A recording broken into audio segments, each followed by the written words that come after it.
often, keep the bait going in all the time, then I'm sure you'll end up with a very productive day's fishing.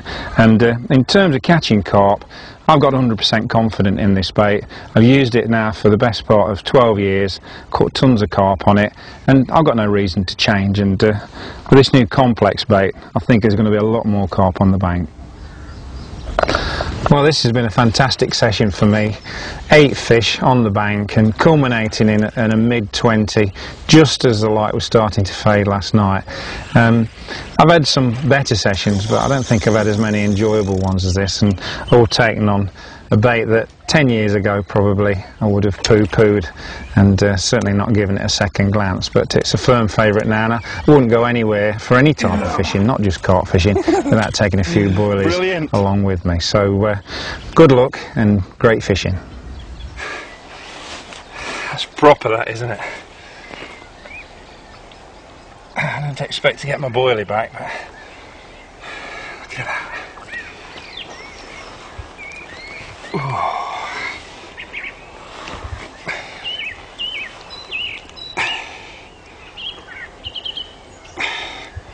Come on. Well, it don't get much better than that on a tiny trim back Richworth yellow popple.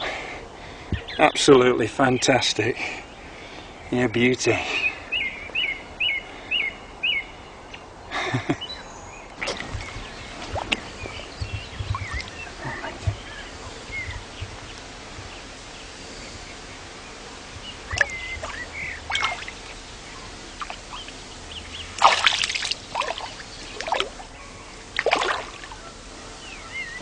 Well, it just goes to prove that a matchman's tactics, in Jan Porter's case, do pay well on some of these big carp waters. It's not necessarily all about putting loads of bait in, but as Jan's proved, like, you know, methods, tactics, think about what you're doing. Incidentally, I can smell in the distance a bit of the old wok. How's it going there, Hog? Yeah, it's all cooking up good, mate. Chicken's nearly done. Another 5 minutes and we'll be rumbling, I think. Okay. While Hog's cooking away there and preparing our lunch, here's a little tactic I used last night on St John's water. It's a prolific water, it's got a fantastic head of fish, but sometimes it can be a little bit difficult to tempt a bite. It does get visited by an awful lot of anglers using very different methods.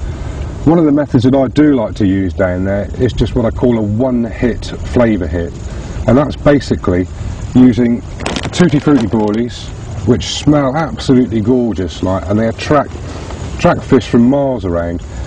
Put them into a little culinaire food chopper. Using the chopper system, just chop them up into a fine crumb, which we have here, and then just insert the fine crumb back into our old friend, the PVA stick.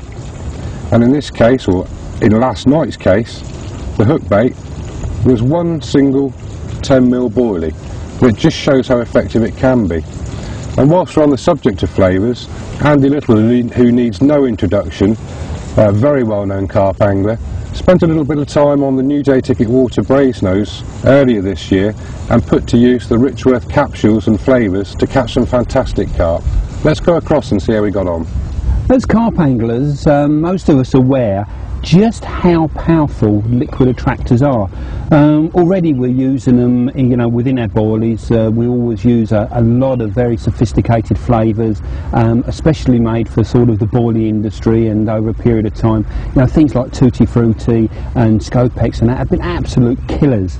You know, caught so many fish, but how many of us use them to their full benefit? Probably very few in respects, because although we use boilie dips and we stick our pop-up in there, or stick our bottom bait in there and chuck them out, and you get this sort of slow leak off and the carp find them attractive, I'm sure if we could actually inject a liquid straight into the water, the carp would home on it very quickly. Because, you know, if you read all the books, and I read a lot of koi books, and in that industry they're talking about a tiny amount of liquid flavour in thousands of gallons of water, and the carp can home in on it. If we could recreate that, I think that we could actually catch an awful lot more fish in difficult circumstances. You know, we're always going to get this scenario where, you know, the carp aren't really feeding to their full expectations, and we can't put a lot of bait out. They want to put the bare minimum bait, and stringers and PVA bags, they're all very well, but you're still feeding the carp. If we could fish just a hook bait only with some liquid attractor around it, I'm sure that there are circumstances that we could catch more fish. You know, winter is the classic example, when they're not really on the feed, don't want to put a stack of bait in there. Single hook baits are great. Let's put some liquid attractor around it. So how are we going to do it? Before we get to actually the how we're going to do it, what we're going to use, because what you've got to be very careful of with liquids is that it's the situation where more isn't necessarily the best. Boilie dips are already sort of diluted to an acceptable level. You can't over flavour the swim. But if you use a straight high concentrated boilie flavour, then you can actually be doing yourself a great disservice, because some of these are like 500 to 1 strength. Put a drop of that in the water and you'll get a massive explosion of flavour in the area. The carp are home in on it, but they never find your bait because the flavour area is too strong. So it almost becomes a bit of a repellent. So we've got to get the levels right. So when we're looking at liquid attractors to put straight into the water, I would honestly go for something like a ready-made boilie dip, or dilute your own flavours. One of the very best ways of getting a liquid into the water is actually with one of these attractor capsules.